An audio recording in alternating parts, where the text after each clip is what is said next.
I wanted to give you a short history of FCC limits in the United States.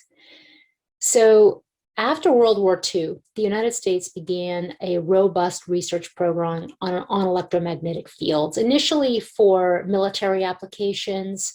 And in the 80s, the Environmental Protection Agency was considered one of the lead agencies on the issue of non ionizing electromagnetic fields. And they were tasked to develop safety limits for wireless radiation because we hadn't developed federally developed safety limits. And why that's important is that having independent scientists, or government scientists that are not affiliated with the industry, putting together limits that are safe for people had not been done at that time. Previously, after the Cold War, they were developing microwave radiation applications for weapons and making sure that soldiers would be safe from radar. And there's actually a lot of research in Russia. There's a lot of reports by the US government on this, showing that they have investigated this and documenting, very specifically documenting biological effects from wireless radiation. Then in 1996, the Environmental Protection Agency was fully defunded from studying the issue of non-ionizing radiation. And the FCC adopted limits from industry-connected groups. Many of the scientists who were part of these groups were funded by industry, I should say. Importantly, very importantly, the EPA had been tasked to set safety limits. They were poised to develop proper safety limits, and they were defunded from doing so. What you are seeing is a slide presentation by the EPA, the U.S. Environmental Protection Agency, to the FCC, the Federal Communications Commission. This is from March 21st, 1995, and it is a briefing by the Office of Radiation and Indoor Air of the EPA. It is about their plan to develop safety limits related to wireless. Limits they never developed because they were fully defunded. But let's take a look at this. So in their slide presentation, they have a little background about how they came up with this strategy. And they refer to this 1992 SAB report. That's the Science Advisory Board report that recommended that the EPA develop guidelines and how important it was that there were federally developed limits to ensure the public was protected, of course. They refer to a radiation conference that was done where EPA guidance was recommended as being needed because they had sufficient information about heat-related effects, but not enough information about non-thermal exposures and modulation. And they fully recognized that they needed to set limits that address non-thermal exposures. Here is a graphic of their strategy, phase 1, phase 2. Phase 1 was about health effects that are known, the heating effects, and those would be interim guidelines. And then they were going to do phase 2 on modulation with the final exposure guidelines that would be developed, and they go into detail. Phase 1, they say, is based on the EPA comments to the FCC that had been done previous and combining the NCRP. There was actually a 1986 report, 1986, might I add, by NCRP about the research that existed with recommendations, and this is all based on heating as the only harm. And then ANSI and IEEE, again, heating is the only harm was what these guidelines and standards talked about.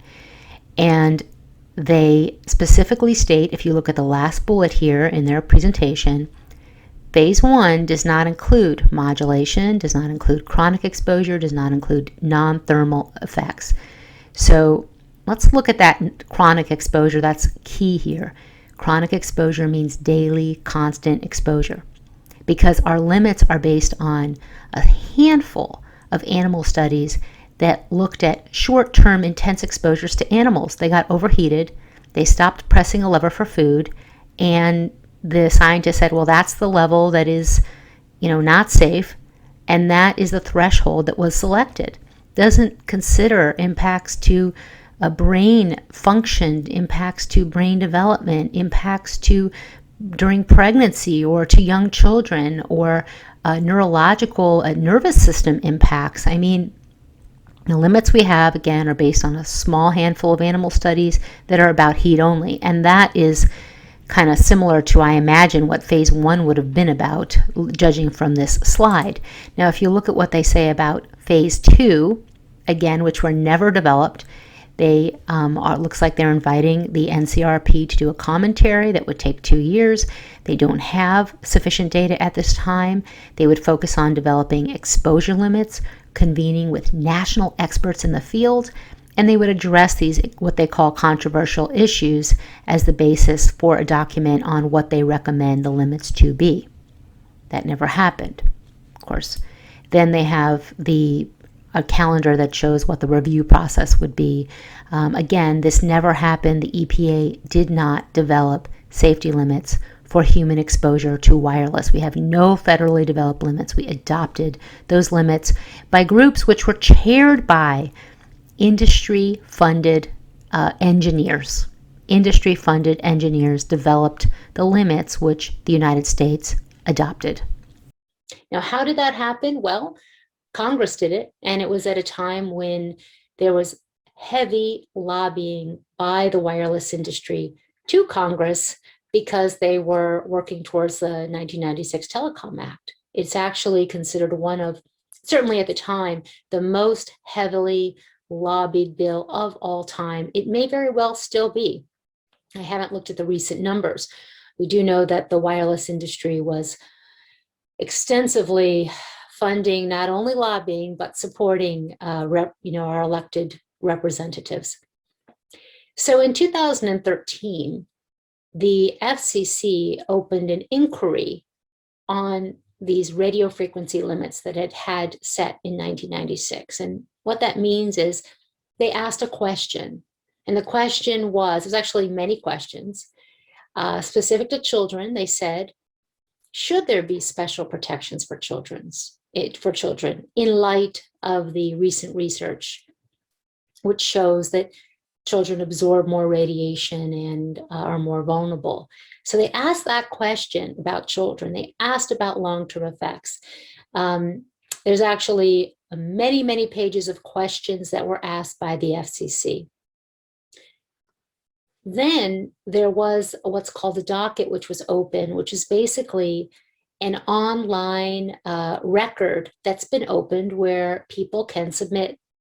And there were over 1,000 submissions to the FCC, and thousands, each submission could have a number of documents, which could be a number of pages. So there really are tens of thousands of pages of submissions to the Federal Communications Commission with things like science showing harm at levels that are below FCC limits, harm to memory, behavioral effects tied to cell phone radiation exposure during pregnancy, impacts to learning, changes to the amount of brain cells in animals, impacts to the electrical activity in the brain from exposure. All kinds of research and science was in this record starting in 2013 when it was opened, till 2019 when it was closed.